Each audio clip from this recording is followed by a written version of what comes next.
ಆಪಾದಮೌಲಿಪರ್ಯಂತಂ ಗುರುಣಾಮಾಕೃತಿಂ ಸ್ಮರೇತ್ ತೇನ ವಿಘ್ನಾಃ ಪ್ರಣಶ್ಯಂತಿ ಸಿದ್ಧ್ಯಂತಿ ಚ ಮನೋರಥಾಃ. ಶ್ರೀಮತೋ ರಾಘವೇಂದ್ರಸ್ಯ ನಮಾಮಿ ಪದಪಂಕಜೇ ಕಾಮಿತಾಶೇಷಕಲ್ಯಾಣಕಲನಾಕಲ್ಪಪಾದಪೌ ಜಲಜ್ಯೇಷ್ಠನಿಭಾಕಾರಂ ಜಗದೀಶಪದಾಶ್ರಯಂ ಜಗತೀತಲವಿಖ್ಯಾತಂ ಜಗನ್ನಾಥಗುರುನ್ ಭಜೆ. ಹರಿಕಥಾಮೃತಸಾರ ಗುರುಗಳ ಕರುಣದಿಂದಾಪನಿತು ಪೇಳುವೆ, ಪರಮ ಭಗವದ್ಭಕ್ತರು ಇದನ್ನು ಆದರದಿ ಕೇಳುವುದು.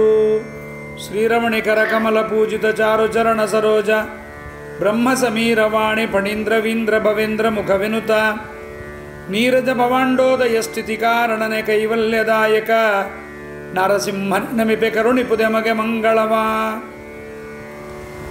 ಹರಿಕಥಾಮೃತಸಾರದಲ್ಲಿ ಜಗನ್ನಾಥದಾಸರು ಎಷ್ಟೆಷ್ಟು ಜನ್ಮಗಳಿಗೆ ಏನೇನು ಸಾಧನೆಯಾಗತ್ತೆ, ಯಾವಾಗ ಏನೇನು ಸಾಧನೆ ಆಗತ್ತೆ ಎಂಬುದನ್ನು ಹೇಳ್ತಾ ಬಂದಿದ್ದಾರೆ. ಮಾನುಷ ಜನ್ಮದಲ್ಲಿ ನಾನು ಸಂಖ್ಯಾ ಹೇಳೋದಿಲ್ಲ, ಹಾಗೆ ಹೇಳ್ತಾ ಇದ್ದೀನಿ.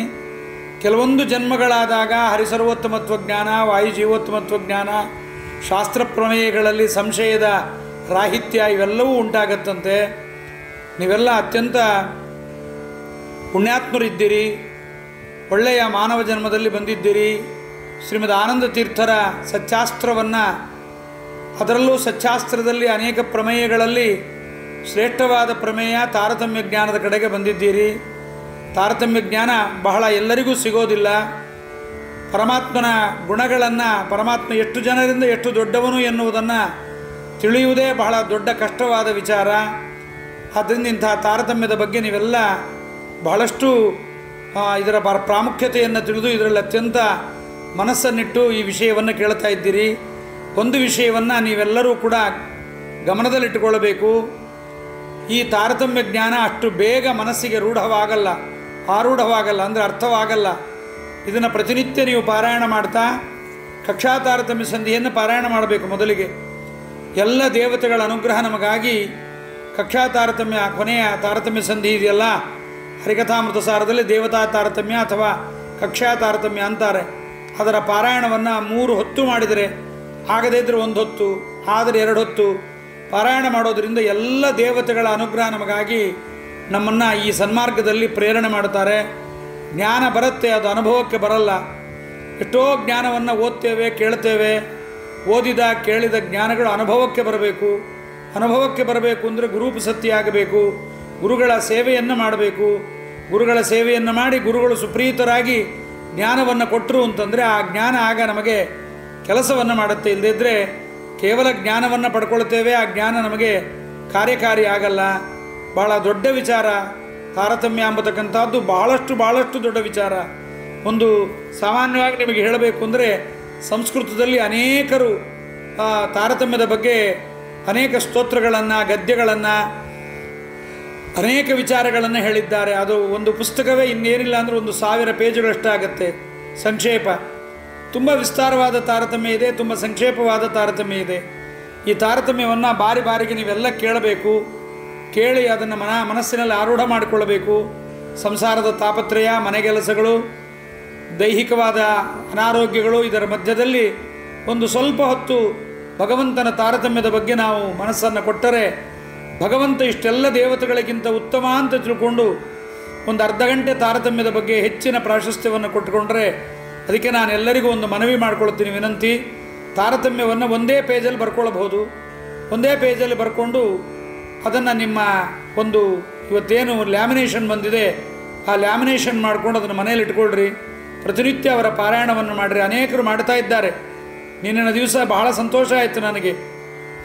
ಪರ್ಜನ್ಯ 20ನೇ ಕಕ್ಷದಲ್ಲಿ ಬರ್ತಾನೆ ಅಂತ ಯಾರೋ ಭಾಳ ಸುಮಂಗಲಿ ಸ್ತ್ರೀ ಆಕೆ ಹೇಳಿದ್ಲು. ಭಾಳ ಆನಂದ ಆಯಿತು ನನಗೆ, ಇಂಥವರು ಇದ್ದಾರೆ ಅಂತ. ಮತ್ತು ವಸಿಷ್ಠ ಮತ್ತು ಅರುಂಧತಿ ಅಂತ ಹೇಳುವಾಗ ಅನಸೂಯ ಅಂತ ಹೇಳಿದಾಗ ಇಲ್ಲಾಚಾರ್ಯ ಅರುಂಧತಿ ಅಂತಂದರು. ಭಾಳ ಸಂತೋಷ. ಇಂಥ ಹರಿಭಕ್ತರ ಸಂಘ ನಮಗೆ ಸಿಗಬೇಕು. ನಿಮ್ಮಂಥವರ ಸಹವಾಸ, ನಿಮ್ಮಂಥವರ ಜೊತೆಯಲ್ಲಿ ಭಗವಂತನ ವಿಷಯಗಳ ಚಿಂತನೆ ಇದಾದರೆ ನಮ್ಮ ಜೀವನಕ್ಕೂ ಸಾರ್ಥಕತೆ. ನಮಗೆ ಬಂದ ವಿದ್ಯೆಯೂ ನಿಮಗೆ ಹೇಳಿದ್ದರಿಂದ ನಿಮ್ಮ ಜೀವನವೂ ಸಾರ್ಥಕತೆ. ಭಗವಂತ ನಮ್ಮಿಬ್ಬರ ಮೇಳನವನ್ನು ಹೀಗೆ ಕೊಟ್ಟಿದ್ದಾನೆ. ನೀವೆಲ್ಲರೂ ಸಹಿತ ಇದನ್ನು ಕಠಿಣ ಅಂತ ಬಿಟ್ಕೋಬೇಡ್ರಿ. ಯಾಕೆ ಅಂತಂದರೆ ಇದು ಬಹಳ ಕಠಿಣವಾದ ವಿಷಯ. ಎಷ್ಟೋ ಜನ್ಮದ ಪುಣ್ಯದಿಂದ ಭಗವಂತ ಅನುಗ್ರಹ ಮಾಡಿ ಈ ಮಾನವ ಜನ್ಮವನ್ನು ಕೊಟ್ಟಿದ್ದಾನೆ. ಕೊಟ್ಟಿದ್ದರ ಜೊತೆಗೆ ನಮಗೆ ಈ ಜ್ಞಾನವನ್ನು ಕೊಡ್ತಾ ಇದ್ದಾನೆ. ಬರೀ ಒಂದು ಬಗ್ಗೆ ಹೇಳ್ತಾರೆ ಭಾಗವತದಲ್ಲಿ ರಹುಗಣ ಅಂತಂತಾನೆ, ಒಂದು ಮಾತಂತಾನೆ, ಮಾನವ ಜನ್ಮ ಬಂದದ್ದು ಶ್ರೇಷ್ಠ ಅಂತ ಎಲ್ಲರೂ ಅಂತಾರೆ, ನಾನೇನು ಅನ್ನಲ್ಲ ಅಂತಾನೆ ರಹುಗಣ.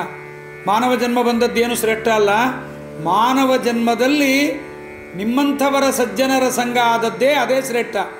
ಕೇವಲ ಮಾನವ ಜನ್ಮ ಎಷ್ಟೋ ಜನಕ್ಕೆ ಬಂದಿರುತ್ತೆ, ಆದರೆ ಸಂಘವಾಗಲಿ ಸಾಧು ಸಂಘವಾಗಲಿ, ಸಂಘದಿಂದ ಲಿಂಗದೇಹ ಭಂಗವಾಗಲಿ, ಅಚ್ಯುತಾಂಘ್ರಿ ನಿಷ್ಠರ ಎದುರುಚ್ಚಲಾಭ ತುಷ್ಟರ ಅಚ್ಚ ಭಾಗವತರ ಸಂಘವಾಗಲಿ ಅಂತಂತಾನೆ.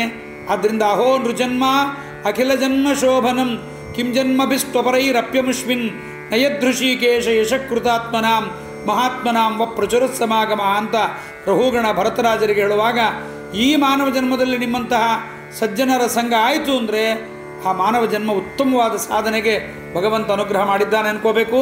ನಾವೇ ಸಾಧನೆ ಮಾಡ್ತಾ ಇದ್ದೀವಿ, ನಮಗೆ ಸಾಧನೆ ಆಗ್ತಾ ಇದೆ ಅಂತ ನೀವು ಅನ್ಕೋಬೇಡ್ರಿ. ಗೋಪಾಲದಾಸರಂತಾರೆ, ಬಹಳ ಗೇಣು ಮುಂದಾದರೆ ಮೊಳ ಹಿಂದಾಗುವುದು ಅಂತಾರೆ. ಒಂದು ಗೇಣು ಮುಂದಿರುತ್ತೆ, ಆದರೆ ಮೊಳ ಹಿಂದಿರುತ್ತೆ. ಒಂದು ಗೇಣು ಸಾಧನೆ ಮುಂದಾದರೆ ಒಂದು ಮೊಳ ಹಿಂದೆ ಹೋಗ್ಬಿಡುತ್ತೆ ನಮ್ಮ ಸಾಧನೆ. ಆದ್ದರಿಂದ ಅಹಂಕಾರ ಪಡಬಾರದು. ತಿಳಿವುತಿ ಪರಿಮಲಿನನಂತಿರು ದುರ್ಜನರ ಕಂಗಳಿಗೆ ಗೋಚರಿಸದೆ.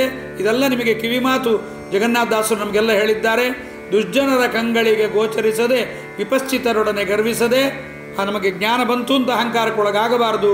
ತತ್ವಜ್ಞಾನವನ್ನು ಬಹಳ ಚೆನ್ನಾಗಿ ಸಂಪಾದನೆ ಮಾಡಿದ್ದನ್ನು ಪ್ರತಿನಿತ್ಯ ಅದಕ್ಕೆ ಮಾನದನು ಎಂದೆನಿಪ ಹೊಸನದಿ ಜ್ಞಾನದನು ಎಂದೆನಿಪ ಶಾಸ್ತ್ರದಿ ಪಾಠಕ್ಕೆ ಕೂತ್ಕೊಳ್ಬೇಕಾದ್ರೆ ದೇವರಿಗೆ ನಮಸ್ಕಾರ ಮಾಡಿ ಓಂ ಜ್ಞಾನದಾಯ ನಮಃ ಶ್ರೀ ಜ್ಞಾನದಾಯ ನಮಃ ಅಂತ ದೇವರು ಜ್ಞಾನವನ್ನು ಕೊಡ್ತಾನೆ. ವಿಜಯದಾಸರಂತಾರೆ, ಜ್ಞಾನ ಪುಟ್ಟುವಂತೆ ಪ್ರವಚನವ ಮಾಡಿಸೋ ಅಂತ. ಹಾಗಾಗಿ ಜ್ಞಾನ ಬರಬೇಕು ನಮಗೆ. ಆ ಜ್ಞಾನವನ್ನು ಒಳಗೆ ನಿಂತು ಭಗವಂತ ಪ್ರೇರಣೆ ಮಾಡಿ ಕೇಳಿದ್ದನ್ನು ಮನಸ್ಸಿಗೆ ಅರ್ಥ ಮಾಡಿಸಿ, ಅರ್ಥವಾದದ್ದನ್ನು ಅನುಭವಕ್ಕೆ ತಂದು, ಅನುಭವಕ್ಕೆ ಬಂದದ್ದನ್ನು ಕೃತಿಯಲ್ಲಿ ಅದನ್ನು ನಮಗೆ ಬರುವಂತೆ ಭಗವಂತ ಮಾಡಬೇಕು. ಅದಕ್ಕೆ ದೇವತೆಗಳಲ್ಲಿ ಪ್ರಾರ್ಥನೆ ಮಾಡಬೇಕು. ಯಾಕೆಂದರೆ ಮಾನವ ಜನ್ಮ ಇತರ ಜನ್ಮಗಳಂತೆ ಕೇವಲ ಭೋಗ ಮಾಡಿ ಮಕ್ಕಳನ್ನು ಪಡ್ಕೊಂಡಲ್ಲ. ಅದಕ್ಕೆ ಪ್ರಹ್ಲಾದರಾಜರು ಹೇಳ್ತಾರೆ, ಸುಖಮೈಂದ್ರಿಯಕಂ ದೈತ್ಯಾಹ ದೇಹಯೋಗೇನ ದೇಹಿನಾಂ ಸರ್ವತ್ರ ಲಭ್ಯತೆ ದೈವಾತ್ ಯಥಾ ದುಃಖಂ ಅಯತ್ನತಃ. ನಮಗೆ ಇಂದ್ರಿಯ ಸುಖಗಳು ಎಲ್ಲ ಪ್ರಾಣಿ ವರ್ಗಗಳಲ್ಲೂ ನಮಗೆ ಸಿಗುತ್ತೆ. 84 ಲಕ್ಷ ಯೋನಿಗಳಲ್ಲಿ ಎಲ್ಲ ಕಡೆ ಸಿಗುತ್ತೆ. ಅದೇನು ದೊಡ್ಡದಲ್ಲ. ಅದು ನಮಗೆ ಸಿಗಲಿಲ್ಲ, ಅದು ನಮಗಾಗಲಿಲ್ಲ ಅಂತ ದುಃಖ ಪಡುವ ಅವಶ್ಯಕತೆ ಇಲ್ಲ. ದೇಹಯೋಗೇನ ದೇಹಿನಾಂ ಸರ್ವತ್ರ ಲಭ್ಯತೆ. ಭಗವಂತ ಅದೃಷ್ಟ ನಿಯಾಮಕ ಎಲ್ಲ ಕಡೆ ಸುಖ ಕೊಡ್ತಾನೆ. ಪ್ರಯತ್ನ ಇಲ್ಲದೆ ದುಃಖ ಹೇಗೆ ಬರುತ್ತೋ ಪ್ರಯತ್ನವಿಲ್ಲದೆ ಸುಖವೂ ಬರುತ್ತೆ. ಆದರೆ ಮಾನವನಿಗೆ ಅಜ್ಞಾನ. ನಾನು ಪ್ರಯತ್ನ ಮಾಡಿದರೆ ಸುಖ ಬರುತ್ತೆ, ಪ್ರಯತ್ನ ಇಲ್ಲದೇ ಇದ್ದರೆ ನಮಗೆ ದುಃಖ ಬರುತ್ತೆ ಅಂತ ತಿಳ್ಕೊಂಡಿರ್ತೀವಿ. ಹಾಗೇನಿಲ್ಲ. ಆದ್ದರಿಂದ ಈ ಮಾನವ ಜನ್ಮದಲ್ಲಿ ನಾವು ತಾರತಮ್ಯ ಜ್ಞಾನಕ್ಕೆ ಬಹಳ ಒತ್ತು ಕೊಡಬೇಕು. ಇದೆಲ್ಲ ಪುಣ್ಯ ಈ ತಾರತಮ್ಯದ ಜ್ಞಾನದ ಕಡೆಗೆ ನಮಗೆ ಬಂದದ್ದು ನಮ್ಮ ತಂದೆ ತಾಯಿಗಳ ಆಶೀರ್ವಾದ. ರಾಘವೇಂದ್ರ ಸ್ವಾಮಿಗಳ ಕ್ಷೇತ್ರದಲ್ಲಿ ರಾಯರು ಅವರ ಒಂದು ಪಾದೋದಕ, ಅವರ ಹಸ್ತೋದಕವನ್ನು ತಿಂದು ಬೆಳೆದಿದ್ದರಿಂದ ಈ ಒಂದು ಜ್ಞಾನ ನಮಗೆ ಬಂದಿದೆ. ಇದೆಲ್ಲವೂ ನಿಮಗೂ ಲಭ್ಯವಾಗಲಿ. ನಿಮ್ಮಂಥವರ ಸಹವಾಸ ಜನ್ಮಗಳಲ್ಲಿ ನಮಗೆ ಯಾವಾಗಲೂ ಇದ್ದು ಇಂಥ ಹರಿಕಥಾಮೃತಸಾರದ ಒಂದು ಶ್ರೇಷ್ಠವಾದ ಪ್ರವಚನ ನಿಮಗೂ ನಮಗೂ ಭಗವಂತ ಒದಗಿಸಿಕೊಡಲಿ ಅಂತ ಹೇಳ್ತಾ, ಯಾಕಿಷ್ಟೆಲ್ಲ ಹೇಳಿದೆ ಅಂತಂದರೆ, ಇವತ್ತು ನಾವು ಕೇಳ್ತಾ ಇರತಕ್ಕಂಥ ಪದ್ಯ 18ನೇ ಕಕ್ಷ ತುಂಬ ವಿಸ್ತಾರವಾದ ಎರಡು ಪದ್ಯಗಳು, ಎರಡು ಸಂಧಿಗಳು ಅಂತಂದರೆ ನಮ್ಮಲ್ಲಿ ನೋಡ್ತಕ್ಕಂಥದ್ದು 18, 19, ಮುಂದೆ 27ನೇ ಸಂಧಿ, 27ನೇ ಪದ್ಯ, 27ನೇ ಕಕ್ಷ. ಇದು ಭಾಳಷ್ಟು ಜನರ ಬಗ್ಗೆ ಬರುತ್ತೆ. ಭಾಳ ಚೆನ್ನಾಗಿ ತಿಳ್ಕೊಬೇಕು. ಇವರೆಲ್ಲ ಉತ್ತಮೋತ್ತಮರಾದ ದೇವತೆಗಳು. ಗಣಪತಿ, ವಿಶ್ವಕ್ಷೇನ, ಧನಪತಿಯಾದ ಕುಬೇರ, ಅಶ್ವಿನಿ ದೇವತೆಗಳು, ಮರುದ್ಗಣಗಳು, ಅಷ್ಟವಸುಗಳು, ಏಕಾದಶ ರುದ್ರರು, ದ್ವಾದಶಾದಿತ್ಯರು ಇವರೆಲ್ಲರೂ ಬರ್ತಾರೆ. ಎಲ್ಲರ ಬಗ್ಗೆ ಎಷ್ಟು ಜಗನ್ನಾಥದಾಸರು ನಮ್ಮ ಮೇಲಿನ ಕಾರುಣ್ಯದಿಂದ ಇದನ್ನು ಬರೆದಿದ್ದಾರೆ. ಎರಡೆರಡು ಸಾರಿ ಕೇಳ್ರಿ. ಇದನ್ನು ಕೇಳಿ ಇದನ್ನು ಮುಂದೆ ಯೂಟ್ಯೂಬಲ್ಲೂ ನಾನು ಇದನ್ನು ಅಪ್ಲೋಡ್ ಮಾಡ್ತೇನೆ. ಈ ನಿಮಗೆ ಉಪನ್ಯಾಸ ಹೇಳ್ತಾ ಇರುವಾಗಲೇ ನಾನು ಅದನ್ನು ರೆಕಾರ್ಡ್ ಕೂಡ ಮಾಡ್ತಾ ಇದ್ದೀನಿ. ಯೂಟ್ಯೂಬ್ಗೆ ಅಪ್ಲೋಡ್ ಮಾಡ್ತೀನಿ ಮುಂದೆ. ಅದನ್ನು ಕೂಡ ಪುನಃ ಕೇಳ್ರಿ. ನಿಮ್ಮ ಮನಸ್ಸಿನಲ್ಲಿ ಆರೂಢವಾಗಲಿ. ರುದ್ರದೇವರು ಗಣಪತಿಯ ಅನುಗ್ರಹದಿಂದ ನೀವೆಲ್ಲರೂ ಈ ತಾರತಮ್ಯವನ್ನು ತಿಳ್ಕೊಳ್ರಿ. ಈ 18ನೇ ಕಕ್ಷ ನಿನ್ನೆ ನಾವು ಪ್ರಾರಂಭ ಮಾಡಿದ್ದೇವೆ. 24ನೇ ಪದ್ಯದಲ್ಲಿ ನಾವು ಅದನ್ನು ಕೇಳಿದ್ದೇವೆ. ಕರಿಗೊರಳ ಸಂಯುಕ್ತ ಭಗದತ್ತ ಹರಸುಕಥನ ಧನಪ ರೂಪಗಳೆರಡು ವಿಜ್ಞಪ ಚಾರುದೇಷ್ಣನು ಅಶ್ವಿನಿಗಳಿಗೆ ಸಮ ಅಂತ 24ನೇ ಪದ್ಯದ ಅರ್ಧ ಭಾಗದಲ್ಲಿ 18ನೇ ಕಕ್ಷವನ್ನು ಜಗನ್ನಾಥದಾಸರು ಪ್ರಾರಂಭ ಮಾಡಿದ್ದಾರೆ. ಈ ಪದ್ಯದಲ್ಲಿ ಬಂದವರ ಬಗ್ಗೆ ನಾವು ಕೇಳಿದ್ವಿ. ಗಣಪತಿಯ ಬಗ್ಗೆ, ಚಾರುದೇಷ್ಣನ ಬಗ್ಗೆ, ಅಶ್ವಿನಿ ದೇವತೆಗಳ ಬಗ್ಗೆ ಕೇಳಿದ್ವಿ. ಅವರು ಈ ಕಕ್ಷದವರು ಅಂತ ಕೇಳಿದ್ವಿ. ಇವರೆಲ್ಲ ಇನ್ನು ಮುಂದೆ ಯಾರ್ಯಾರಿದ್ದಾರೆ ಎಂಬುದನ್ನೆಲ್ಲರೂ ಕೂಡ ಜಗನ್ನಾಥದಾಸರು ಹೇಳ್ತಾ ಇದ್ದಾರೆ. ಅಷ್ಟವಸುಗಳ ಬಗ್ಗೆ ಹೇಳ್ತಾ ಇದ್ದಾರೆ. ಈ ಅಷ್ಟವಸುಗಳು ಯಾರು ಅಂತಂದರೆ 8 ಜನ ವಸುಗಳು ಅಂತಾರೆ. ಇವರು ವಸುದೇವತೆಗಳು ಅಂತಾರೆ. ಇವರು ಶ್ರಾದ್ದದಲ್ಲಿ ಪಿತೃಗಣ ಸಂಧಿಯಲ್ಲಿ ಆಗಲೇ ಯೂಟ್ಯೂಬಲ್ಲಿ ಬಂದಿದೆ, ಅದನ್ನು ಕೇಳ್ರಿ ಪಿತೃಗಣ ಸಂಧಿಯನ್ನು. ಈ ಅಷ್ಟವಸುಗಳು ವಸು ರುದ್ರ ಆದಿತ್ಯರು ಅಂತ ನಮ್ಮ ಜೀವನ ಯಜ್ಞದಲ್ಲಿ ನಮಗೆ ಹುಟ್ಟಿದ ದಿವಸದಿಂದ 24 ವರ್ಷದ ತನಕ ಅಷ್ಟವಸುಗಳು ನಮಗೆ ನಮ್ಮ ಜೀವನದಲ್ಲಿ ಭಗವತ್ ಸೇವಾವನ್ನು ರೋಗ ರುಜಿನಾದಿಗಳು ಬರದಂತೆ ಮಾಡಿಸ್ತಾರೆ. ಭಗವತ್ ಸೇವಾ ಮಾಡಿಸಿ ರೋಗ ರುಜಿನಾದಿಗಳು ಬರದಂತೆ 24 ವರ್ಷದ ತನಕ ರೋಗ ರುಜಿನಗಳು ಬಂದರೆ ಅಷ್ಟವಸುಗಳನ್ನು ಪ್ರಾರ್ಥನೆ ಮಾಡಬೇಕಂತೆ. ಭೋ ಬಸವಃ, ಅಲೈ ವಸುದೇವತೆಗಳೇ, ನೀವೆಲ್ಲರೂ ಕೂಡ ನನ್ನನ್ನು ಈ ವಿಷ್ಣು ಯಜ್ಞ ರೂಪಾತ್ಮಕವಾದ ಜೀವನ ಯಜ್ಞದಲ್ಲಿ ನನ್ನನ್ನು ಯಾವುದೇ ವಿಘ್ನಗಳು ಬರದಂತೆ ನನ್ನ ಜೀವನವನ್ನು ನಡೆಸಿರಿ. ನಮ್ಮ ಮಕ್ಕಳಿಗೆ 24 ವರ್ಷದ ತನಕ ತೊಂದರೆಗಳು ಬಂದರೆ ಅವರನ್ನು ಪ್ರಾರ್ಥನೆ ಮಾಡಬೇಕು ಅಂತ. ಇದಾದ ಮೇಲೆ ಅಷ್ಟವಸುಗಳಾದ ಮೇಲೆ 24ರಿಂದ ಮುಂದೆ ಕೆಲವು ವರ್ಷಗಳ ತನಕ ನಮಗೆ ಏಕಾದಶ ರುದ್ರರು, ಆಮೇಲೆ 60 ವರ್ಷದ ಮೇಲ್ಪಟ್ಟು ಬಂದಾಗ 48ರಿಂದ ಮುಂದೆ ಮೇಲಕ್ಕೆ ಬಂದಾಗ ನಾವು ನೋಡ್ತಕ್ಕಂಥದ್ದು ದ್ವಾದಶಾದಿತ್ಯರು. ಹೀಗೆ ಏಕಾದಶ ರುದ್ರರು, ಅಷ್ಟವಸುಗಳು, ಏಕಾದಶ ರುದ್ರರು, ದ್ವಾದಶಾದಿತ್ಯರು ಇವರೆಲ್ಲರೂ ನಮ್ಮ ಜೀವನ ಯಜ್ಞಕ್ಕೆ ನಿಯಾಮಕರಾಗಿದ್ದಾರೆ. ಇವರ ಬಗ್ಗೆ ನಾವು ತಿಳಿಯಬೇಕು. ಆದ್ದರಿಂದ ಈ ಅಷ್ಟವಸುಗಳ ಬಗ್ಗೆ ಇವರು 18ನೇ ಕಕ್ಷದಲ್ಲಿ ಬರ್ತಾರೆ. ಈ 18ನೇ ಕಕ್ಷದಲ್ಲಿ ಬರ್ತಕ್ಕಂಥ ಅಷ್ಟವಸುಗಳೇನಿದ್ದಾರೆ, ಈ ಅಷ್ಟವಸುಗಳೆಲ್ಲರೂ ಕೂಡ 8 ಜನರು ಕೂಡ ವಸಿಷ್ಠ ಋಷಿಗಳ ಮನೆಗೆ ಬರ್ತಾರೆ. ಆ ವಸಿಷ್ಠ ಋಷಿಗಳ ಮನೆಗೆ ಬಂದಾಗ ಅಲ್ಲಿ ದ್ಯುನಾಮಕ ಎಂಬತಕ್ಕಂಥ ಒಬ್ಬ ವಸು, ನೀವೆಲ್ಲ ಮಹಾಭಾರತದ ಕಥೆಯಲ್ಲಿ ಕೇಳಿದ್ದೀರಿ, ಜ್ಞಾಪಿಸಲಿಕ್ಕೆ ಹೇಳ್ತಾ ಇದ್ದೀನಿ. ದ್ಯುನಾಮಕ ಎಂಬತಕ್ಕಂಥ ವಸು, ಅವನ ಹೆಂಡತಿ ವರಾಂಗಿ ಎಂಬತಕ್ಕಂಥವಳು, ವಸಿಷ್ಠರ ಮನೆಯಲ್ಲಿ ಶ್ರೇಷ್ಠವಾಗಿರತಕ್ಕಂಥ ಕಾಮಧೇನು ಅದು ನಂದಿನಿ ಇರ್ತಾಳೆ. ಆ ನಂದಿನಿಯಿಂದ ಬೇಕಾದ್ದನ್ನು ಬೇಡಿ ಈ ಅಷ್ಟವಸುಗಳು ಶ್ರೇಷ್ಠರಾಗಿರ್ತಕ್ಕಂಥವರು, ಅವರಿಗೆಲ್ಲರಿಗೂ ಕೂಡ 16ನೇ ಕಕ್ಷದಲ್ಲಿರ್ತಕ್ಕಂಥ ಸಪ್ತರ್ಷಿಗಳು ಇವರೆಲ್ಲರೂ ಕೂಡ, ಇವರು ನಮ್ಮ ಸಪ್ತರ್ಷಿಗಳು 16ನೇ ಕಕ್ಷದಲ್ಲಿ ಬರ್ತಾರೆ. 18ನೇ ಕಕ್ಷದಲ್ಲಿ ಇವರೆಲ್ಲ ಇರ್ತಕ್ಕಂಥ ಅಷ್ಟವಸುಗಳು ಬಂದವರಿಗೆಲ್ಲ ಬಹಳ ಉಪಚಾರವನ್ನು ಮಾಡ್ತಾರೆ, ಒಳ್ಳೆ ಉಪಚಾರವನ್ನು ಮಾಡ್ತಾರೆ. ಅದರಲ್ಲಿ ಬಂದ ದ್ಯುನಾಮಕ ವಸುವಿನ ಮಡದಿ ವರಾಂಗಿ ಅದರ ಬಗ್ಗೆ ಮಹಿಮೆಯನ್ನು ತಿಳ್ಕೊಳ್ತಾಳೆ. ಇದು ನಮ್ಮ ಮನೆಗಿರಲಿ, ಇವ್ರ ಮನೆಗೆ ಹಾಕಿರಬೇಕು ಅಂತ. ಕೆಲವ್ರಿಗೆ ಹಾಗೆ ಪದಾರ್ಥಗಳು ಇಷ್ಟ. ಇನ್ನೊಬ್ಬರ ಮನೆಯಲ್ಲಿದ್ದದ್ದು ನೋಡಿ ಅವರು ಭೋಗ ಮಾಡಲಿ ಅನ್ನಲ್ಲ, ನಾವು ತೊಗೊಂಡು ಹೋಗೋಣ, ನಮಗೂ ಬೇಕು. ಅದು ಅವ್ರಿಗೆ ಸುಖ ಇದೆಯೋ, ಅವ್ರಿಗೆ ಯಾತಕ್ಕೆ ಬೇಕಾಗಿದೆಯೋ. ಅನೇಕರು ಹಾಗೆ ಪದಾರ್ಥಗಳನ್ನು ತರುವಾಗ ಇದರಿಂದ ಸುಖವಾಗತ್ತಾ, ಸುಖವಾಗಿದೆಯಾ ಅಂತ ನಾವು ಕೇಳಲ್ಲ. ಅದು ಅವರಲ್ಲಿದೆ, ನಮಗೂ ಬೇಕು. ಅವ್ರ ಮೇಲೆ ಕಾರಿದೆ, ಅವ್ರ ಮನೇಲಿ ಇಂಥದ್ದಿದೆ, ಅದು ನಮಗೂ ಬೇಕು. ನಮಗೆ ಉಪಯೋಗ ಇದೆಯಾ, ಬಿಟ್ಟಿದೆಯಾ, ಎಷ್ಟಾಗತ್ತೆ ಎಂಬುದನ್ನು ವಿಚಾರ ಮಾಡೋದಿಲ್ಲ. ವರಾಂಗಿಯ ಪ್ರೇರಣೆಯಿಂದ ದ್ಯುನಾಮಕ ವಸು ಏನು ಮಾಡ್ತಾನೆ, ಹಸುವಿನ ಕಳ್ಳತನಕ್ಕೆ ಪ್ರಯತ್ನವನ್ನು ಮಾಡ್ತಾನೆ. ಹಸುವಿನ ಕಳ್ಳತನಕ್ಕೆ ಪ್ರಯತ್ನ ಮಾಡಿದಾಗ ಆ ವಸಿಷ್ಠರ ಒಳಗೆ ವಸಿಷ್ಠ ಸಂಸ್ಥಃ ಕಮಲೋದ್ಭವ ಪ್ರಭು ಅಂತ ವಸಿಷ್ಠರ ಒಳಗಿರ್ತಕ್ಕಂಥ ಬ್ರಹ್ಮದೇವರು ಶಾಪವನ್ನು ಕೊಡ್ತಾರೆ ಅಷ್ಟವಸುಗಳಿಗೆ ಅಂತ ಕಥೆಯನ್ನು ನಮಗೆ ಮಹಾಭಾರತ ತಾತ್ಪರ್ಯ ನಿರ್ಣಯದಲ್ಲಿ ಆಚಾರ್ಯರು ಭಾರತದಲ್ಲಿ ಬಂದದ್ದಕ್ಕೆ ನಿರ್ಣಯವನ್ನು ಕೊಡ್ತಾರೆ. ಇಲ್ಲಿ ವಸಿಷ್ಠರ ಶಾಪ ದ್ಯುನಾಮಕ ವಸುವಿಗೆ, ಉಳಿದ 7 ಜನಕ್ಕೆ ವರಾಂಗಿಗೆ ಸಹಿತವಾಗಿ ಶಾಪ ಬರುತ್ತೆ. ವರಾಂಗಿ ಅಂಬೆ ಆಗುತ್ತಾಳೆ, ದ್ಯುನಾಮಕ ವಸು ಭೀಷ್ಮನಾಗುತ್ತಾನೆ. ಉಳಿದ 7 ಜನರು ಕೂಡ ತಾವು ಬೇಗ ಗಂಗೆಯಲ್ಲಿ ಕೈಯಲ್ಲಿ ಸತ್ತು ಹೋಗ್ತಾರೆ. ಸತ್ತು ತಮ್ಮ ಆಯುಷ್ಯ, ತಮ್ಮ ಜನ್ಮದ ದುಃಖ, ತಮ್ಮ ಮರಣದ ದುಃಖ, ತಮ್ಮ ಬಲ, ತಮ್ಮ ಸಾಮರ್ಥ್ಯ, ತಮ್ಮ ಜ್ಞಾನ ಎಲ್ಲವನ್ನ ದ್ಯುನಾಮಕ ವಸುವಿಗೆ ಕೊಡ್ತಾರೆ. ಅವನೇ ದೇವವ್ರತ, ಮುಂದೆ ಭೀಷ್ಮ ಆಗುತ್ತಾನೆ. ಅದಕ್ಕೆ ಆತನಿಗೆ 8 ವರ್ಷಗಳ ಜೀವಮಾನ. ಅದಕ್ಕೆ ಮರಣದಲ್ಲಿ ಅಷ್ಟೊಂದು ದುಃಖ. ಎಷ್ಟು ದಿವಸ ನೋಡ್ರಿ, ಬಾಣಗಳನ್ನು ದೇಹಕ್ಕೆ ಚುಚ್ಚಿಕೊಂಡು ಶರಪಂಜರದಲ್ಲಿ ಮಲಗಿ ತಾನು ಬಹಳಷ್ಟು ಮರಣದ ದುಃಖ ಏನಿಲ್ಲ ಅವರಿಗೆ, ಇಚ್ಛಾಮರಣಿಗಳೇ ನಾವು ಹೇಳಬೇಕು ನಮ್ಮ ದೃಷ್ಟಿಯಿಂದ. ಹಾಗಾಗಿ ಈ ದ್ಯುನಾಮಕ ವಸು ತಾನು ತನ್ನ ಹೆಂಡತಿಯಿಂದಲೇ ವಿರೋಧ, ತನ್ನ ಹೆಂಡತಿಯೇ ಶಿಖಂಡಿಯಾಗಿ ಬರ್ತಾಳೆ, ಅಂಬೆಯಾಗಿ ಬರ್ತಾಳೆ, ಪರಸ್ಪರವಾದ ವಿರೋಧ ಎಲ್ಲ ಎಂಬತಕ್ಕಂಥದ್ದು ಬರುತ್ತೆ. ಅದಕ್ಕೆ ಪದಾರ್ಥಗಳು ಇನ್ನೊಬ್ಬರದ್ದನ್ನು ಕೇಳದೇ ತೆಗೆದುಕೊಳ್ಳಬಾರದು, ಅವರ ಅಪ್ಪಣೆಯಿಂದಲೇ ತೆಗೆದುಕೊಳ್ಳಬೇಕು. ಹೀಗೆಲ್ಲ ನಾವು ಕೇಳ್ತೇವೆ. ಅಲ್ಲಿ ಆಚಾರ್ಯರು ಒಂದು ನಿರ್ಣಯ ಹೇಳ್ತಾರೆ, ಅದನ್ನು ಹೇಳಿ ಪದ್ಯಕ್ಕೆ ಬರ್ತೀನಿ ನಾನು. ವಸಿಷ್ಠರು 16ನೇ ಕಕ್ಷ ನಿನ್ನೆ ಕೇಳಿದ್ದೀರಿ. ವಿಶ್ವಾಮಿತ್ರ, ಮರೀಚಿ, ಅತ್ರಿ, ಅಂಗೀರಸ, ಪುಲಸ್ತ್ಯ, ಪುಲಹ, ಕ್ರತು, ಭೃಗು, ಅನಳ, ಪ್ರಸೂತಿ 15. 16ನೇ ಕಕ್ಷ ವಸಿಷ್ಠ ಮೊದಲಾಗಿರ್ತಕ್ಕಂಥವರು. ವಸಿಷ್ಠರು ದ್ವಿನಾಮಕಾದಿ ವಸುಗಳಿಗೆ ಅಷ್ಟವಸುಗಳಿಗೆ ಶಾಪ ಕೊಡುವ ಸಾಮರ್ಥ್ಯ ಇತ್ತು, ಆದರೆ ಕೊಡಲಿಲ್ಲ. ಯಾಕೆ ಕೊಡಲಿಲ್ಲ? ಬಹಳ ಅದ್ಭುತವಾದ ವಿಚಾರವನ್ನು ವಿಚಾರ ಮಾಡಿ ಹೇಳ್ತಾರೆ. ಅಷ್ಟವಸುಗಳಲ್ಲಿ ಒಬ್ಬ ಅಗ್ನಿಯೂ ಇದ್ದಾನೆ. ಅಗ್ನಿ 15ನೇ ಕಕ್ಷ. 15ನೇ ಕಕ್ಷದ ಅಗ್ನಿ ವಸಿಷ್ಠರಿಗಿಂತ ದೊಡ್ಡವನು. ವಸಿಷ್ಠರು ಶಾಪ ದೊಡ್ಡವರಿಗೆ ಕೊಡಲ್ಲ. ಬಹಳಷ್ಟು ತಮ್ಮ ಪುಣ್ಯವನ್ನು ಸಂಪಾದನೆ ಮಾಡಿದ್ದನ್ನು ವ್ಯರ್ಥ ಮಾಡಿಕೊಳ್ಳಲ್ಲ. ನಮಗೆ ಆ ಪುಣ್ಯ ಸಂಪಾದನೆ ಮಾಡಿದ್ದನ್ನು ವ್ಯರ್ಥ ಮಾಡಿಕೊಳ್ಳಿಕ್ಕೆ ಅಕೌಂಟೇ ಓಪನ್ ಮಾಡಿರಲ್ಲ. ನಮಗೆ ಪುಣ್ಯದ ಅಕೌಂಟೇ ಇಲ್ಲ ಪಾಸ್ಬುಕ್ಕಲ್ಲಿ, ಬರೀ ಪಾಪವೇ ತುಂಬಿರುತ್ತೆ. ವಸಿಷ್ಠರು ಶಾಪ ಕೊಡಲ್ಲ. ಅದಕ್ಕೆ ವಸಿಷ್ಠರು ಶಾಪ ಕೊಡೋದಿಲ್ಲ, ಶಾಪ ಆಗಬೇಕು, ಉತ್ತಮನಾದ ಅಗ್ನಿಗೂ ಶಾಪ ಆಗಬೇಕು ಅಂಥೇಳಿ ವಸಿಷ್ಠ ಸಂಸ್ಥಃ ಕಮಲೋದ್ಭವ ಪ್ರಭುಶ್ಶ ಶಾಪಚೈನಂ, ಇವರೆಲ್ಲರಿಗೂ ವಸಿಷ್ಠರ ಒಳಗಿದ್ದ ಬ್ರಹ್ಮದೇವರು ಶಾಪವನ್ನು ಕೊಟ್ಟರು ಎಂಬುದನ್ನು ನಾವು ಕೇಳ್ತೇವೆ.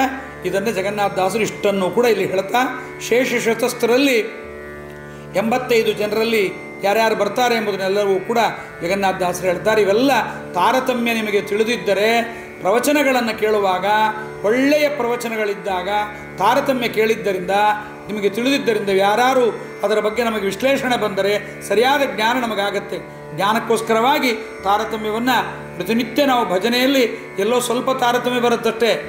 ನಾವು 4 ದಾಸರಾಯರು, ಯತಿಗಳಾದ ಮೇಲೆ ದೇವತೆಗಳು ಕೆಲವರನ್ನು ಮಾತ್ರ ನೋಡ್ತೇವೆ, ಮಿಕ್ಕಾದವರನ್ನು ಯಾರನ್ನೂ ನೋಡಲ್ಲ. ಅದಕ್ಕೆ ಭಜನೆ ಮಾಡುವಾಗ ಅನೇಕರು ಒಮ್ಮೆ ತಾರತಮ್ಯವನ್ನು ಓದಿಬಿಟ್ರೆ, ಎಲ್ಲರಿಗೂ ಅನಂತ ನಮಸ್ಕಾರಗಳು ಅಂತ ಮಾಡಿಬಿಟ್ರೆ ಭಾಳಷ್ಟು ಪುಣ್ಯ ನಮಗೆ ಒದಗಿ ಬರುತ್ತೆ. ಈ ಜೀವನವನ್ನು ಸಾರ್ಥಕ ಮಾಡಿಕೊಂಡವರಾಗುತ್ತೇವೆ. ಒಮ್ಮೆ ಹಿಂತಿರುಗಿ ನೋಡ್ರಿ, ಜೀವನದಲ್ಲಿ ಏನು ಸಾಧನೆಯಾಗಿದೆ ನಮ್ಮಿಂದ, ಎಷ್ಟು ತಿಂದಿದ್ದೇವೆ, ಎಷ್ಟು ಉಂಡಿದ್ದೇವೆ, ಎಷ್ಟು ಮೂತ್ರ, ಎಷ್ಟು ಪುರೀಷಗಳು ಇವೆಲ್ಲ ಮಾಡಿದ್ದೇವೆ, ಎಷ್ಟು ತಾಯಂದ್ರ ಹಾಲು ಕುಡಿದಿದ್ದೇವೆ. ಅದೆಲ್ಲಕ್ಕೂ ಸಾರ್ಥಕ ಮಾಡಿಕೊಳ್ಳಿಕ್ಕೆ ಭಗವಂತ ಈ ಜನ್ಮವನ್ನು ನಮಗೆ ಕೊಟ್ಟಿದ್ದಾನೆ. ಭಗವಂತ ಸಾಧನೆ ಮಾಡಿಸು, ನಡುವೆ ಬರುತ್ತಿಪ್ಪ ವಿಘ್ನವ ತಡೆದು ಭಗವನ್ನಾಮ ಕೀರ್ತನೆ ನುಡಿಸಿನಿಂದ ಅಂತ ನಾವು ಗಣಪನಲ್ಲಿ ವಿಘ್ನೇಶ್ವರನಲ್ಲಿ ಸ್ತೋತ್ರವನ್ನು ಮಾಡಿಕೊಳ್ಳಬೇಕು. ಈಗ 25ನೇ ಪದ್ಯವನ್ನು ನೋಡೋಣ.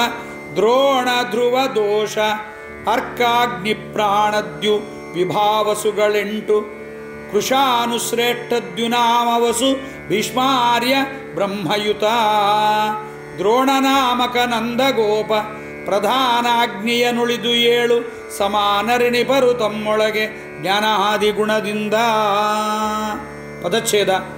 ದ್ರೋಣ, ಧ್ರುವ, ದೋಷ, ಅರ್ಕ, ಅಗ್ನಿ, ಪ್ರಾಣ, ದ್ಯು ಮತ್ತು ವಿಭಾವಸು ಎಂಬತಕ್ಕಂಥದ್ದಾಗಿ 8 ಜನ ವಸುಗಳು. 8 ಜನರಲ್ಲಿ ಅಗ್ನಿ ಬಂದರೂ ಕೂಡ ಈ ಅಗ್ನಿ 15ನೇ ಕಕ್ಷ, ಈಗ ಹೇಳ್ತಾ ಇರೋದು 18ನೇ ಕಕ್ಷ. ಅಷ್ಟವಸುಗಳು ಅಂದರೆ ಅಗ್ನಿ ಸೇರ್ತಾನೆ, ಆದರೆ ಅದರಲ್ಲಿ ಅಗ್ನಿ ಶ್ರೇಷ್ಠನಾಗುತ್ತಾನೆ. ಅದಕ್ಕೆ ಶಾಪ ಕೊಡುವಾಗ ಹೀಗಾಯಿತು ಅಂತ. ಅದರಲ್ಲಿ ದ್ಯುನಾಮ ವಸು ಭೀಷ್ಮಾರ್ಯ ಬ್ರಹ್ಮಯುತ. ದ್ಯುನಾಮಕ ವಸು ಭೀಷ್ಮಾರ್ಯನಾಗಿದ್ದ. ನೋಡ್ರಿ, ಆರ್ಯ ಅಂತಾರೆ ಜಗನ್ನಾಥದಾಸರು. ದ್ಯುನಾಮಕ ವಸು ಆರ್ಯ, ಮಹಾಜ್ಞಾನಿ, ಭಗವತ್ ಸೇವಕ, ಸಜ್ಜನರ ಸೇವೆಯನ್ನು ಮಾಡಿರ್ತಕ್ಕಂಥವನು.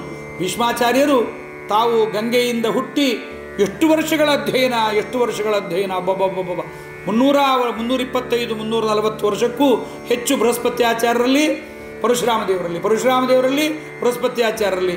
ಗಂಗೆ ಶಂತನುವಿಗೆ ದೇವವ್ರತನನ್ನು ಕೊಟ್ಟರೂ ಕೂಡ ಮತ್ತೆ ಮನೆಗೆ ಬಂದು ನೋಡಿದ, ನನಗೇನು ಕೆಲಸ ಇಲ್ಲ ಇದೆ, ಯುವರಾಜನಾಗಿ ಬಂದಿದ್ದೇನೆ, ನನಗೇನು ಕೆಲಸ ಇದೆ, ಮತ್ತೆ ಓದ್ತೀನಿ ಅಂತ ಹೋದ.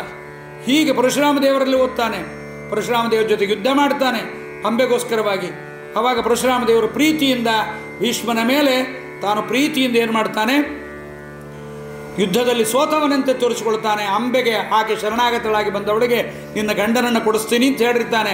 ಅವಳು ಮಾಡಿದ ತಪ್ಪಿಗೆ, ಹಸುವನ್ನು ಕದಿಯುವ ಪ್ರೇರಣೆ ಮಾಡಿದ ತಪ್ಪಿಗೆ ಎಷ್ಟು ಜನ್ಮಗಳಲ್ಲೂ ಗಂಡ ಸಿಗಬಾರ್ದಾಗಿತ್ತು. ಪರಶುರಾಮ ದೇವರು ಬರೋ ಜನ್ಮದಲ್ಲಿ ಅಂತ ಅದನ್ನು ಇಟ್ಕೊಂಡ್ರು.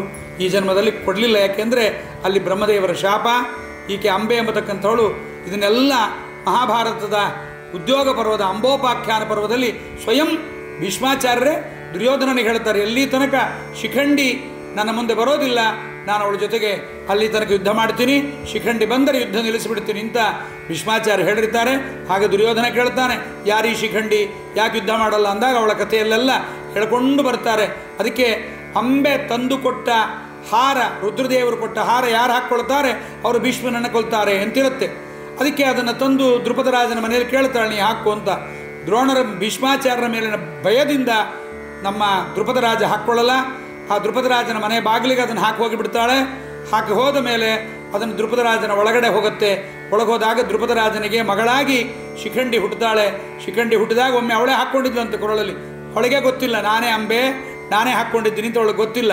ಅವಳು ಹಾಕ್ಕೊಂಡು ನೋಡಿಟ್ಟಿದ್ಲು. ಅದನ್ನು ದ್ರೌಪದಿ ದೇವಿ ಸ್ವಯಂವರದಲ್ಲಿ, ಧೃಷ್ಟದ್ಯುಮ್ನ ದ್ರೌಪದಿ ದೇವಿಯ ಸ್ವಯಂವರದಲ್ಲಿ ತಾನು ಅವಳ ಕೈಗೆ ಅದೇ ಹಾರವನ್ನು ಕೊಡ್ತಾನೆ. ಅಮ್ಲಾನ ಪದ್ಮ, ಅದು ಶ್ರೇಷ್ಠವಾದ ಒಣಗದೇ ಇರುವ ಹಾರ, ಎಷ್ಟು ಯುಗಗಳಿಂದ ಬಂದಿರುತ್ತದು.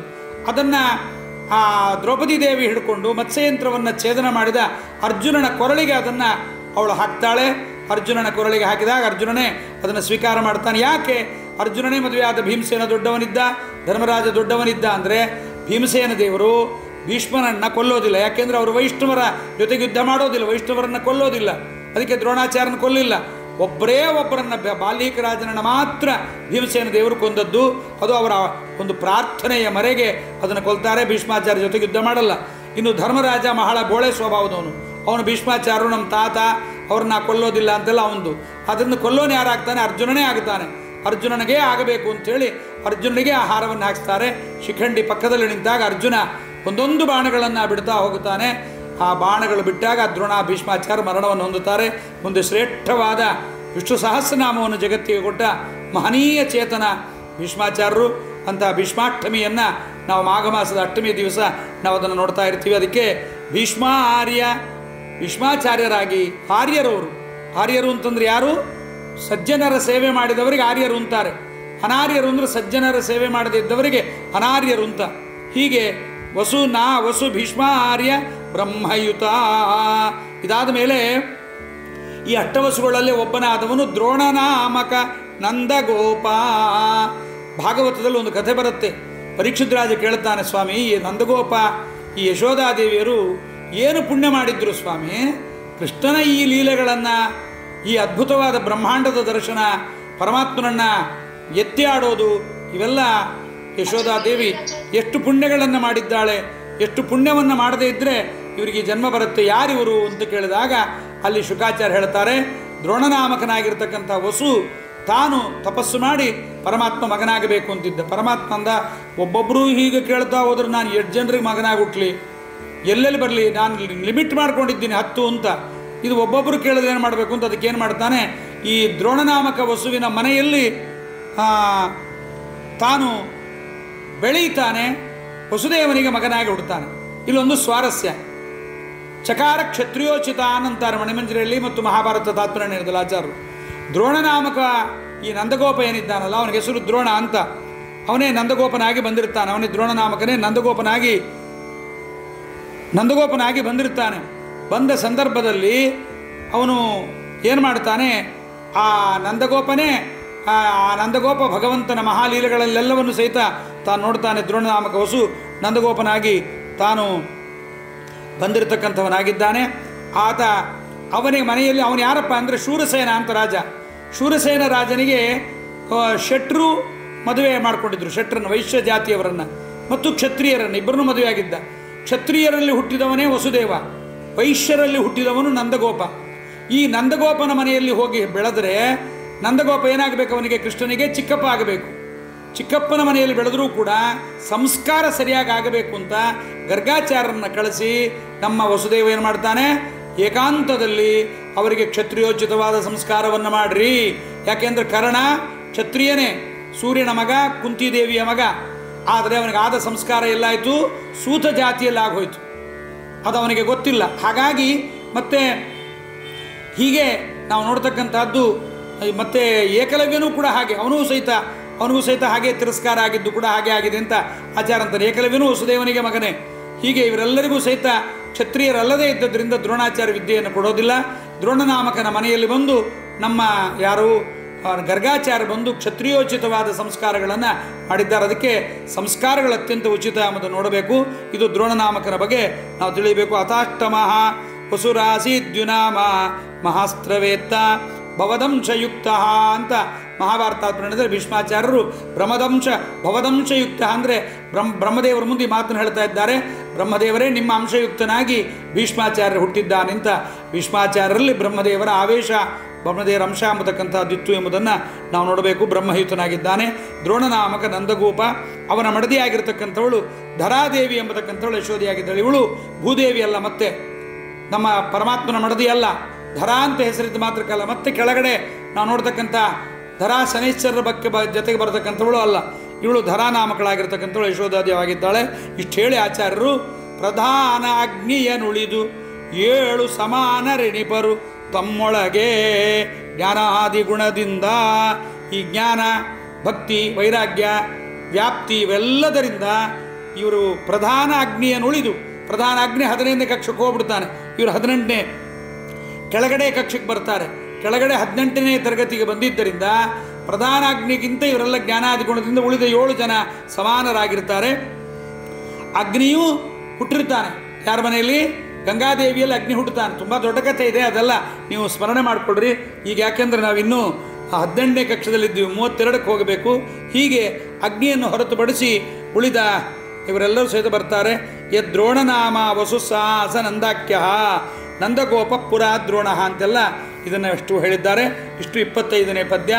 ದ್ರೋಣ ಧ್ರುವ ದೋಷಾರ್ಕ ಅಗ್ನಿ ಪ್ರಾಣ ದ್ಯುವಿಭಾವಸುಗಳೆಂಟು ಕೃಷಾನು ಶ್ರೇಷ್ಠದ್ಯುನಾಮವಸು ಭೀಷ್ಮಾರ್ಯ ಬ್ರಹ್ಮಯುತ. ದ್ರೋಣನಾಮಕ ನಂದಗೋಪ ಪ್ರಧಾನಗ್ನಿಯನುಳಿದು 7 ಸಮಾನರೆಣಿಪರು ತಮ್ಮೊಳಗೆ ಜ್ಞಾನಾದಿ ಗುಣದಿಂದ. ಇಷ್ಟೆಲ್ಲ ನೀವು ಜ್ಞಾಪಕ ಮಾಡ್ಕೊಳ್ಳಿಕ್ಕೆ ಆಗಲ್ಲ ಪ್ರತಿನಿತ್ಯ. ಎಷ್ಟು ಸ್ಮರಣೆಗೆ ಬರುತ್ತೋ ಅಷ್ಟನ್ನು ಮಾಡ್ಕೊಳ್ರಿ. ಇನ್ನು ಶೇಷ ಶತಸ್ಥರು 80 ಜನರಲ್ಲಿ ಉಳಿದಿದ್ದವರ ಬಗ್ಗೆ ಒಬ್ಬೊಬ್ಬರ ಬಗ್ಗೆ ಹೇಳ್ತಾರೆ. ಇದು ಅಲ್ಲಿ ಭೀಮರೈವತ ಓಜೈಕ ಪದ ಮಹಾನ್ ಬಹುರೂಪಕನು ಭವವಾಮ ಉಗ್ರ ವೃಷಾ ಕಪಿಯ ಹಿರ್ಬುದ್ನಿಯನು ತಿಪ್ಪ ಈ ಮಹಾತ್ಮರ ಮಧ್ಯದೊಳಗೆ ಉಮಾ ಮನೋಹರನುತ್ತಮನು ದಶನಾಮಕರು ಸಮಾನರೆನಿಸಿಕೊಂಬರು ತಮ್ಮೊಳೆಂದೆಂದೂ. ಇನ್ನು ಇಲ್ಲಿಗೆ ಬಂದಾಗ ಭೀಮ ಇವರೆಲ್ಲರ ಬಗ್ಗೆ ಏಕಾದಶ ರುದ್ರರ ಬಗ್ಗೆ ಹೇಳ್ತಾ ಇದ್ದಾರೆ. ಇಲ್ಲಿ ಏಕಾದಶ ರುದ್ರರಲ್ಲಿ 10 ಜನ ಸಮಾನರು. ಒಬ್ಬ ಉಮಾಪತಿ ರುದ್ರದೇವರು ಮಾತ್ರ ಪಾರ್ವತೀಪತಿಯಾಗಿರ್ತಕ್ಕಂಥವರು ಶ್ರೇಷ್ಠರು. ಏಕಾದಶ ರುದ್ರರು ಅಂತ ಹೇಳ್ಬಿಡ್ತಾರೆ. ಆದರೆ ಹಾಗೇ ತಿಳ್ಕೊಂಡ್ಬಿಟ್ರೆ ತಾರತಮ್ಯಕ್ಕೆ ಭಂಗ ಬರುತ್ತೆ. ಅದಕ್ಕೆ ಜಗನ್ನಾಥದಾಸರು ಏನು ಮಾಡ್ತಾರೆ, ಇವರ ಬಗ್ಗೆ ಹೇಳ್ತಾ ಅಲ್ಲಿ ಹಸುಗಳಲ್ಲಿ ಒಬ್ಬ ಶ್ರೇಷ್ಠ, ದ್ವಾದಶಾದಿತ್ಯರಲ್ಲಿ ವಿಷ್ಣು ಶ್ರೇಷ್ಠ, ಏಕಾದಶ ರುದ್ರರಲ್ಲಿ ನಮ್ಮ ಶ್ರೇಷ್ಠರಾಗಿರ್ತಕ್ಕಂಥ ರುದ್ರದೇವರು ಶ್ರೇಷ್ಠ. ರುದ್ರದೇವರು 3ನೇ ಕಕ್ಷಕ್ಕೆ ಬರ್ತಾರೆ. ಮತ್ತು ಅಷ್ಟವಸುಗಳಲ್ಲಿ ಅಗ್ನಿ 15ನೇ ಕಕ್ಷಕ್ಕೆ ಬರ್ತಾನೆ. ದ್ವಾದಶಾದಿತ್ಯರಲ್ಲಿ ಉರುಕ್ರಮ ಪರಮಾತ್ಮ 1ನೇ ಕಕ್ಷಕ್ಕೆ ಬರ್ತಾನೆ. ಇವೆಲ್ಲ ತಾರತಮ್ಯದಲ್ಲಿ ಸರಿಯಾದ ಜ್ಞಾನ ಇಟ್ಟುಕೊಂಡು ನಾವು ತಿಳ್ಕೊಂಡು ಮಾತಾಡಬೇಕು. ಭೀಮ, ರೈವತ, ಓಜ, ಅಜೈಕಪಾತ್, ಮಹಾನ್, ಬಹುರೂಪಕನು, ಭವ, ವಾಮ, ಉಗ್ರ, ವೃಷಾಕಪಿ, ಅಹಿರ್ಬುದ್ನಿ ಎನ್ನುತ್ತಿಪ್ಪ. ಈ ಮಹಾತ್ಮರ ಮಧ್ಯದೊಳಗೆ ಉಮಾ ಮನೋಹರನುತ್ತಮನು. ಇವರಿಷ್ಟು ಜನರ ಮಧ್ಯದಲ್ಲಿ ಉಮಾ ಮನೋಹರ ರುದ್ರದೇವರು ಉತ್ತಮರಾಗಿದ್ದಾರೆ. ದಶನಾಮಕರು ಉಳಿದ 10 ಜನ ಸಮಾನರೆನಿಸಿಕೊಂಬರು ತಮ್ಮೊಳೆಂದೆಂದು. ಇಲ್ಲಿ ಈ 10 ಜನ ತಮ್ಮೊಳಗೆ ತಾವು ಸಮಾನರಾಗ್ತಾರೆ ಏಕಾದಶ ರುದ್ರರಲ್ಲಿ ಎಂಬುದನ್ನು ನಾವು ತಿಳಿಯಬೇಕು. ಇವರು ಏಕಾದಶ ರುದ್ರರು ನಮ್ಮ ಜೀವನದ ಮಧ್ಯಭಾಗಕ್ಕೆ ಇವರು ನಿಯಾಮಕರಾಗಿ ನಮಗೆ ಬರತಕ್ಕಂಥ ಭಗವಂತನ ಯಜ್ಞದಲ್ಲಿ, ಜೀವನ ಯಜ್ಞದಲ್ಲಿ ಜಗನ್ನಾಥದಾಸರು ಹೇಳ್ತಾರೆ, ಪ್ರಾತಃಸವನ ಮಾಧ್ಯಂದಿನ ಸವನಗಳನ್ನು ತಿಳಿದು ನೀನು ಅದನ್ನು ಉಪಾಸನೆ ಮಾಡುವಂಥ ಹರಿಕಥಾಮೃತಸಾರದಲ್ಲಿ ಹೇಳಿದ್ದಾರೆ. ಅದರಂತೆ ಅದನ್ನು ಜೀವನ ಯಜ್ಞವನ್ನು ಮಾಡಿಕೊಳ್ಬೇಕು. ಷೋಡಶಿಯಲ್ಲಿ ಅರಣ್ಯಕಾಚಾರ್ಯರು ಕೂಡ ಜೀವನ ಯಜ್ಞದ ಪ್ರಕರಣವನ್ನೇ ಒಂದು ಬರೆದಿದ್ದಾರೆ. ಆ ಜೀವನ ಯಜ್ಞವನ್ನು ನಾವು ತಿಳ್ಕೊಳ್ಬೇಕು. ಷೋಡಶಿಯಲ್ಲಿ ತಿಳ್ಕೊಂಡ್ರೆ ನಮ್ಮ ಜೀವನದಲ್ಲಿ ಸಣ್ಣ ಮಕ್ಕಳಿಗೆ ನಮಗೇನಾದ್ರು ತೊಂದರೆ ಆದರೆ ಮಕ್ಕಳ ಬಗ್ಗೆಯಲ್ಲಿ ಪ್ರಾರ್ಥನೆಯನ್ನು ಮಾಡಿಕೊಳ್ಳಬೇಕು. ಹಾಗೆ ಮಧ್ಯ ಜೀವನದಲ್ಲಿ ತೊಂದರೆ ಆದರೆ ರುದ್ರರ ಪ್ರಾರ್ಥನೆ ಮಾಡಬೇಕು. ಕೊನೆಗೆ ನಾವು ದ್ವಾದಶಾದಿತ್ಯರ ಪ್ರಾರ್ಥನೆಯನ್ನು ಮಾಡಬೇಕು. ಪ್ರಾರ್ಥನೆ ಮಾಡಿದಾಗ ಜೀವನದಲ್ಲಿ ಏನಾದರೂ ನಮಗೆ ಅಡಕು ತೊಡಕುಗಳು, ಭಗವನ್ನಾಮಗಳಿಗೆ, ಭಗವತ್ ಸ್ಮರಣೆಗೆ ವಿರೋಧಗಳು ಬಂದಾಗ ಅದನ್ನು ಕಳ್ಕೊಳ್ಬೇಕು ಎಂಬುದನ್ನು ತಿಳಿಸ್ಕೊಂಡಿದ್ದಾರೆ. ಇಲ್ಲೊಂದು ಮಾತು ಹೇಳ್ತಾರೆ, ಭೀಮ ರೈವತ ಓಜೈಕ ಪದ ಮಹಾನ್ ಬಹುರೂಪಕನು. ಮಹಾನ್ ಬಹುರೂಪಕರು ಅಂತ ಇವರ ಬಗ್ಗೆ ಹೇಳಬೇಕಾದ್ರೆ ಇವರ ಬಗ್ಗೆ ಅಲ್ಲಿ ಗರುಡ ಪುರಾಣದಲ್ಲಿ ಒಂದು ಮಾತು ಹೇಳ್ತಾರೆ. ಇವರನ್ನು ಮಹಾನ್ ಅಂತ ಯಾಕಂದ್ರು ಅಂದರೆ ವಾಯುಭಕ್ತ ಸ್ತಥಾಹರೇಹೇ, ಪರಮಾತ್ಮನ ಮತ್ತು ವಾಯುದೇವರ ಶ್ರೇಷ್ಠರಾದ ಭಕ್ತರು ಇವರಾಗಿದ್ದಾರೆ ಎಂಬುದನ್ನು ನಾವು ತಿಳ್ಕೊಳ್ಬೇಕು ಎಂಬುದನ್ನು ಕೂಡ ನಾವಲ್ಲಿ ತಿಳಿಸ್ತಕ್ಕಂಥವರಾಗ್ತಾರೆ. ಸದಾಶಿವ, ವಿರೂಪಾಕ್ಷ, ಪತ್ರತಾಪ, ವಿಷ್ಕಂಭ ಅಂತಲೂ ಕೂಡ ಬೇರೆ ಬೇರೆ ಹೆಸರುಗಳು ಕೂಡ ಇಲ್ಲಿ ಬರ್ತಕ್ಕಂಥದ್ದಾಗತ್ತೆ. ಈ ಎಲ್ಲರನ್ನೂ ಕೂಡ ಜಗನ್ನಾಥದಾಸರು ಎಲ್ಲರನ್ನ ಬಗ್ಗೆಯೂ ಹೇಳಲಿಕ್ಕಾಗಲ್ಲ ಅಂಥೇಳಿ ಆ ಕಕ್ಷಾತಾರತಮ್ಯ ಸಂಧಿಯ 32ನೇ ಪದ್ಯದ ಒಟ್ಟಿಗೆ ಎಲ್ಲರನ್ನ ಸ್ತೋತ್ರ ಮಾಡಿಬಿಡ್ತಾರೆ. ಮಾನನಿಧಿಗಳೆನಿಸುವ, ಮಾನ ಅಂದರೆ ಜ್ಞಾನ, ಜ್ಞಾನನಿಧಿಗಳೆನಿಸುವ ವಿಶ್ವಕ್ಸೇನ ಧನಪ ಗಜಾನನರಿಗೆ ಸಮಾನರೆಂಬತ್ತೈದು ಶೇಷಶತಸ್ಥ ದೇವಗಣ ಕಾನಮಿಸುವೆನು ಬಿಡದೆ. ಇಷ್ಟು ಜನರಿಗೆ ನಾನು ನಮಸ್ಕಾರ ಮಾಡ್ತೀನಿ. ಯಾಕೆ ಮಾಡಬೇಕು ಅಂದರೆ ದಾಸರಂತಾರೆ, ಮಿಥ್ಯಾ ಜ್ಞಾನ ಕಳೆದು. ಎಲ್ಲೆಲ್ಲೋ ಯಾವ್ಯಾರ್ದು ಉಪನ್ಯಾಸಗಳನ್ನು ಅದನ್ನು ಇದನ್ನು ಕೇಳಿಬಿಟ್ರೆ ಏನೇನೋ ಅಜ್ಞಾನ ಬಂದುಬಿಡುತ್ತೆ. ಎಷ್ಟೋ ಜನ ಉಪನ್ಯಾಸ ಕೇಳಿದವರಿಗೆ ಏನೇನೋ ಅಜ್ಞಾನ ಇದೆ. ಆ ಜ್ಞಾನ ಬರಬಾರದು. ಸರಿಯಾದ ಕೇಳಬೇಕು, ಸರಿಯಾಗಿ ಅರ್ಥ ಮಾಡ್ಕೊಳ್ಬೇಕು. ನಮಗೆ ಮಿಥ್ಯಾಜ್ಞಾನವನ್ನು ಕಳೆಯಬೇಕು. ಪರಮಾತ್ಮ ನಾನೇ ಒಂದೇ ಎಂಬತಕ್ಕಂಥ ಮಿಥ್ಯಾಜ್ಞಾನ. ಜಗತ್ತು ಸುಳ್ಳೆ, ವಿಶ್ವಂ ಮಿಥ್ಯಾ ವಿಭುರ ಗುಣವಾನ್ ಆತ್ಮನಾಂ ನಾಸ್ತಿ ಭೇದ. ಜೀವರಿಗೆ ಭೇದ ಇಲ್ಲ, ಜೀವೇಶರಿಗೆ ಭೇದ ಇಲ್ಲ, ಜಡೇಶರಿಗೆ ಭೇದವಿಲ್ಲ, ಜಡಜಡಕ್ಕೆ ಭೇದವಿಲ್ಲ ಎಂಬತಕ್ಕಂಥ ಈ ಮಿಥ್ಯಾಜ್ಞಾನವನ್ನು ಕಳೆದು ಸುಬೋಧವಿತ್ತು ಸದಾ ಅನುರಾಗದಲೆಮಗೆ ಪರಿಪಾಲಿಸಲಿ ಸಂಪದ್ಯವ. ಇವರೆಲ್ಲರೂ ಕೂಡ ನಮಗೆ ಸಂಪತ್ತನ್ನು ಕೊಡಲಿ ಎಂಬುದಾಗಿ ಪ್ರಾರ್ಥನೆಯನ್ನು ಒಂದೇ ಪದ್ಯದಲ್ಲಿ, ಯಾಕೆಂದರೆ ಕಕ್ಷಾತಾರತಮ್ಯ ಸಂಧಿಯು ಬಹಳ ದೊಡ್ಡದು. ಅಲ್ಲಿಯೂ ಕೂಡ ಒಂದೇ ಪದ್ಯದಲ್ಲಿ ಇಷ್ಟೂ ಜನರನ್ನ, ವಸುಗಳನ್ನು, ಅವರನ್ನು ಇವರನ್ನು ಎಲ್ಲ ಒಟ್ಟಿಗೆ ಸೇರಿಸಿ ಜಗನ್ನಾಥದಾಸರು ಸ್ತೋತ್ರವನ್ನು ಮಾಡಿದ್ದಾರೆ. ಹೀಗೆ ಏಕಾದಶ ರುದ್ರರು, ಅದಾದ ಮೇಲೆ ಮತ್ತು ಅಷ್ಟವಸುಗಳ ಬಗ್ಗೆ ಹೇಳಿದ್ದಾರೆ. ಬೇರೆ ಇಷ್ಟು ಜನರ ಬಗ್ಗೆ ಹೇಳಿ, ಉಮಾ ಮನೋಹರನುತ್ತಮನು ದಶನಾಮಕರು ಸಮಾನರೆನಿಸಿಕೊಂಬರು ತಮ್ಮೊಳೆಂದೆಂದು. ತಮ್ಮೊಳಗೆ ಇವರೆಲ್ಲರೂ ಸಹಿತ ಒಂದಾಗಿದ್ದಾರೆ ಅಂತ 18ನೇ ಕಕ್ಷದ ಬಗ್ಗೆ ಬಹಳಷ್ಟು ಪದ್ಯಗಳನ್ನು ಜಗನ್ನಾಥದಾಸರು 34ನೇ ಪದ್ಯದ ತನಕ, ಇಲ್ಲಿಂದ ಹಿಡಿದು 34ನೇ ಪದ್ಯದ ತನಕ 18ನೇ ಕಕ್ಷದವರನ್ನು ಹೇಳಿ ಬಹಳಷ್ಟು ಉಪಕಾರವನ್ನು ಮಾಡಿದ್ದಾರೆ. ಅದಾದ ಮೇಲೆ ಮುಂದೆ ನಾವು ಅದೇ 18ನೇ ಕಕ್ಷದಲ್ಲೇ ಬರತಕ್ಕಂಥ ಕೆಲವರ ಬಗ್ಗೆಯೂ ಕೂಡ ಇಲ್ಲಿ ಮತ್ತೆ ಯಾರ್ಯಾರು ಅವತಾರಗಳೇನಾಗಿದೆ, ಭೂರಿ, ಭೂರಿಶ್ರವ, ಶಲ ಇವ್ರದೆಲ್ಲ ಅವತಾರಗಳನ್ನು ಕೂಡ ಹೇಳ್ತಾರೆ. ಭೂರ್ಯಜೈಕಪಾದ್ ಅಹಿರ್ಭುತ್ನೀರಯುದು ರುದ್ರಗಣ ಸಂಯುತ ಭೂರಿಶ್ರವನೆಂದೆನಿಪ ಶಲ ವಿರೂಪಾಕ್ಷನಾಮಕನು.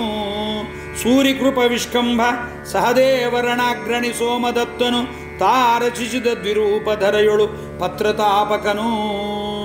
ಮಹಾಭಾರತದ ಕಥೆ ಎಲ್ಲವನ್ನ ನಾವು ಕೇಳಿದರೆ ಜಗನ್ನಾಥದಾಸರ ಈ ಮಾತುಗಳೆಲ್ಲ ನಮ್ಗೆ ಗೊತ್ತಾಗತ್ತೆ.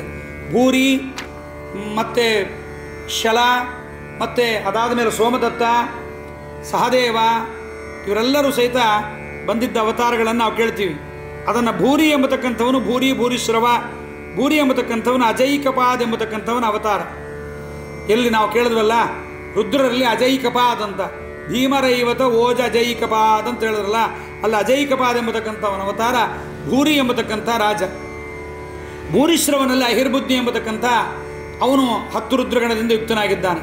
ಶಲ ಎಂಬತಕ್ಕಂಥವನು ವಿರೂಪಾಕ್ಷ ಎಂಬತಕ್ಕಂಥವನ ಅವತಾರ, ಅವನು ಏಕಾದಶ ರುದ್ರಲೊಬ್ಬನೇ ಆಗಿರ್ತಕ್ಕಂಥವನು. ಇನ್ನು ಜ್ಞಾನಿಯಾದ ಕೃಪ ವಿಷ್ಕಂಭನ ಅವತಾರ. ಈ ಕೃಪ ಏನಿದ್ದಾನಲ್ಲ, ಹುಲ್ಲಿನ ಶಾರದ್ವತದ ಹುಲ್ಲಿನ ಒಂದು ಇದರೊಳಗೆ ಆತ ತಂದೆ ಅದನ್ನು ಬಿಟ್ಟು ಹೋಗಿರ್ತಾನೆ. ಅಲ್ಲಿ 2 ಹೆಣ್ಮಕ್ಳು ಬೆಳೆದಿರ್ತಾರೆ. ಕೃಪಾಕೃಪಿ ಅಂತ ತಂದೆ ನೋಡ್ತಾನೆ, ಇಲ್ಲಿ ಬರ್ತಾನೆ ಶಂತನು ಅಂಥೇಳಿ ಅದನ್ನು ಬಿಟ್ಟು ಹೋಗ್ತಾರೆ. ಬಿಟ್ಟು ಹೋದ ಸಂದರ್ಭದಲ್ಲಿ ನಮ್ಮ ಶಂತನು ಬಂದು ಅವೆರಡೂ ಮಕ್ಕಳನ್ನು ಕಾಪಾಡಿ ಕೃಪಾ ಮತ್ತು ಕೃಪಿ ಅಂತ ನಾಮಕರಣ ಮಾಡ್ತಾನೆ. ನಾಮಕರಣ ಮಾಡಿ ಇಲ್ಲಿ ದ್ರೋಣಾಚಾರ್ಯರಿಗೆ ಕೃಪಿಯನ್ನು ಕೊಡ್ತಾನೆ. ಕೃಪನನ್ನು ತಾನೇ ಬೆಳೆಸ್ತಕ್ಕಂಥವನಾಗುತ್ತಾನೆ. ಈತ ಶಾರದ್ವತನ ಮಗ, ಶಂತನುವಿಂದ ರಕ್ಷಿತನಾಗಿದ್ದಾನೆ. ಕೃಪಾ ಮತ್ತು ಕೃಪಿ. ಈ ಕೃಪಾ ವಿಷ್ಕಂಭನ ಅವತಾರ. ಇನ್ನಿದಾದ ಮೇಲೆ ಇದೆಲ್ಲವನ್ನು ಅಂಶಾವೇಶಾವತಾರ ನಿರ್ಣಯ ಅಂಥೇಳಿ ಮಹಾಭಾರತ ತತ್ವ ನಿರ್ಣಯವನ್ನು ಓದಿದರೆ ಇದೆಲ್ಲವೂ ನಮಗೆ ಅಲ್ಲಿಗೆ ಬರುತ್ತೆ. ಭಾಳಷ್ಟು ಕೃಷ್ಣಾವತಾರದ ಮುಂದೆ ಯಾರ್ಯಾರು ಬಂದಿದ್ದರು, ಏನೇನು ಕೆಲಸಕ್ಕೆ ಬಂದಿದ್ದರು, ಯಾರ್ಯಾರು ಏನೇನು ಮಾಡಿದ್ದಾರೆ ಎಂಬುದನ್ನೆಲ್ಲವನ್ನು ಕೂಡ ಆಚಾರ್ಯ ಹೇಳಿದ್ದಾರೆ. ಅದರ ಅಧ್ಯಯನ, ಅದರ ಪರಂಪರೆ ಇಲ್ಲದೆ ಇರ್ತಕ್ಕಂಥವರಿಗೆ ಹರಿಕಥಾಮೃತಸಾರ ಪಾರಾಯಣ ಮಾಡ್ತೀವಿ ಅಂತ ನೀವು ಬಂದರೂ ಕೂಡ ಶಾಸ್ತ್ರದ ಹಿನ್ನೆಲೆ ಇಲ್ಲದೆ ಹರಿಕಥಾಮೃತ ಸಾರವನ್ನು ಅರ್ಥ ಮಾಡಿಕೊಳ್ಳೋದು ಬಹಳ ಕಷ್ಟ. ಆದ್ದರಿಂದ ಅದು ಶಾಸ್ತ್ರದ ಹಿನ್ನೆಲೆ ನಮಗೆ ಬೇಕು, ಅದನ್ನು ಬೆಳೆಸಿಕೊಳ್ಳಬೇಕು. ಇನ್ನಿದಾದ ಮೇಲೆ ಸಹದೇವ ಯಾರಪ್ಪ ಅಂದರೆ, ಸಹದೇವ ಎಂಬತಕ್ಕಂಥದ್ದು ಜರಾಸಂಧನ ಮಗ ಮತ್ತು ಪತ್ರತಾಪಕ ಅಂತ ಇನ್ನೊಬ್ಬ. ಈ ಸಹದೇವ ಎಂಬತಕ್ಕಂಥವನು ಜರಾಸಂಧನ ಮಗ, ಅವನು ಪತ್ರತಾಪಕ ಎಂಬತಕ್ಕಂಥ ರುದ್ರನ ಅವತಾರ. ಸೋಮದತ್ತ ಎಂಬತಕ್ಕಂಥವನು ಸಾತ್ವಿಕಿಯಿಂದ ಹತನಾಗಿರ್ತಾನೆ. ಬಾಲ್ಮೀಕನ ಮಗ ಸೋಮದತ್ತ. ಬಾಲ್ಮೀಕ ರಾಜ ಏನಿದ್ದಾರೆ ಪ್ರಹ್ಲಾದ ರಾಜರ ಆ ಒಂದು ಮುಂದಿನ ಅವತಾರ. ಪ್ರಹ್ಲಾದ ರಾಜರಾದ ಮೇಲೆ ಪ್ರತೀಪರಾಜನ ಮಗನಾಗಿ ದೇವಾಪಿ ಶಂತನು ಬಾಲ್ಮೀಕ ಅಂತ. ಆ ಬಾಲ್ಮೀಕ ರಾಜ ಅವನು ಸೋಮದತ್ತ ಆಗತಕ್ಕಂಥವನಾಗುತ್ತಾನೆ. ಬಾಲ್ಮೀಕನ ಮಗ ಸೋಮದತ್ತ. ಆ ಸೋಮದತ್ತ ಇದಾದ ಮೇಲೆ ಮತ್ತು ಜರಾಸಂಧನ ಮಗನಾಗಿ ಸಹದೇವ, ಇವೆರಡು ಪತ್ರತಾಪಕ ಎಂಬತಕ್ಕಂಥ ರುದ್ರನ ಅವತಾರ ಎಂಬತಕ್ಕಂಥದ್ದನ್ನು ನಾವು ನೋಡ್ಬೋದು. ಸೋಮದತ್ತ ಸಾತ್ವಿಕಿಯಿಂದ ಹತನಾಗಿದ್ದಾನೆ. ಸಹದೇವ ದ್ರೋಣರಿಂದ ಹತನಾಗುತ್ತಾನೆ. ಯಾರು? ಜರಾಸಂಧನ ಮಗ, ದ್ರೋಣನ ಮಗ. ಅವನೇ ಪರಮಾತ್ಮನಿಗೆ ಜರಾಸಂಧನ ಮಗ ಜರಾಸಂಧನ ಮನೆಯಲ್ಲಿ ಸಕಲ ಸಂಪತ್ತನ್ನು ಕೊಟ್ಟು ತಾನು ಸಹ ಕೂಡ ರಾಜಸೂಯಾಗಕ್ಕೆ ಹೋಗ್ತಾನೆ ಅಂತ ಜರಾಸಂಧನನ್ನು ಭೀಮಸೇನ ವಧೆ ಮಾಡಿದ ಮೇಲೆ ಆ ಕಥೆ ಬರುತ್ತೆ. ಸಹದೇವ ದ್ರೋಣರಿಂದ ಹತನಾಗುತ್ತಾನೆ. ಭೂರೀಶ್ವರವರು ಕೂಡ ಸಾತ್ಯಕಿಯಿಂದ ಹತನಾಗುತ್ತಾರೆ.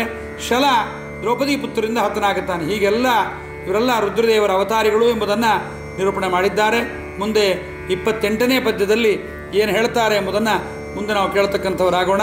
ಯಾಕೆಂದರೆ ಅಷ್ಟು ವಿಷಯಗಳನ್ನು ಒಟ್ಟಿಗೆ ನಿಮಗೆ ಹೇಳಿಬಿಟ್ರೆ ಇದು ಅರ್ಥವಾಗಲ್ಲ. ಅದಕ್ಕೆ ಸ್ವಲ್ಪ ಸ್ವಲ್ಪ ಕೊಂಚ ವಿಷಯಗಳನ್ನು ಹೇಳ್ತಾ ಹೋದರೆ 28ನೇ ಪದ್ಯದಲ್ಲೂ ಮತ್ತೆ 18ನೇ ಕಕ್ಷದ ಬಗ್ಗೆ ಇವರ ಬಗ್ಗೆ ಹೇಳ್ತಾ ಹೋಗುತ್ತಾರೆ. ಹಿಂದಿನ ಪದ್ಯದಲ್ಲಿ ಭೂರ್ಯಜೈಕಪಾದ್ವಹಿರ್ಬುದ್ನೀರೈದು ರುದ್ರಗಣ ಸಂಯುಕ್ತ ಭೂರಿಶ್ರವನೆಂದೆನಿಪ ಶಲ ವಿರೂಪಾಕ್ಷನಾಮಕನೂ ಸೂರಿಕೃಪ ಸೂರಿ ಇಂದ್ರ ಜ್ಞಾನಿ ನಿಷ್ಕಂಭ ಸಹದೇವ ರಣಾಗ್ರಣಿ ಸೋಮದತ್ತನು ತಾ ರಚಿಸಿದ. ಸೋಮದತ್ತ ಸಹದೇವ ಅಂತಂದರೆ ಅಶ್ವಿನಿ ದೇವತೆಗಳ ಒಳಗೆ ಅವತಾರ ಮಾಡಿರತಕ್ಕಂಥ ಇಬ್ಬರು ಅವರಲ್ಲ, ಅಶ್ವಿನಿ ದೇವತೆಗಳಲ್ಲ. ಮತ್ತೆ ಈ ಸಹದೇವ ಬೇರೆ. ಆದ್ದರಿಂದ ಸೋಮದತ್ತನು ತಾ ರಚಿಸಿದ ದ್ವಿರೂಪ ಧರೆಯೊಳು ಪತ್ರತಾಪಕನಾಗಿ ಬಂದಿದ್ದಾನೆ ಅಂತ ಹೇಳಿದ್ದಾರೆ. ಮುಂದೇನು ಹೇಳ್ತಾರೆ ಎಂಬುದನ್ನು ನಾಳೆ 28ನೇ ಪದ್ಯವನ್ನು ಕೇಳೋಣ. ಶ್ರೀಕೃಷ್ಣಾರ್ಪಣಮಸ್ತು. ಕಾಯೇನ ವಾಚಾ ಮನಸೇಂದ್ರಿಯರ್ವ ಬುದ್ಧ್ಯಾತ್ಮನಾವಾಂಸುತ ಸ್ವಭಾವಂ ಕರೋಮಿದ್ಯ ಸಕಲಂ ಪರಸ್ಮೈ ನಾರಾಯಣಾಯ ಸಮರ್ಪಯಾಮಿ. ಹರಯೇ ನಮಃ.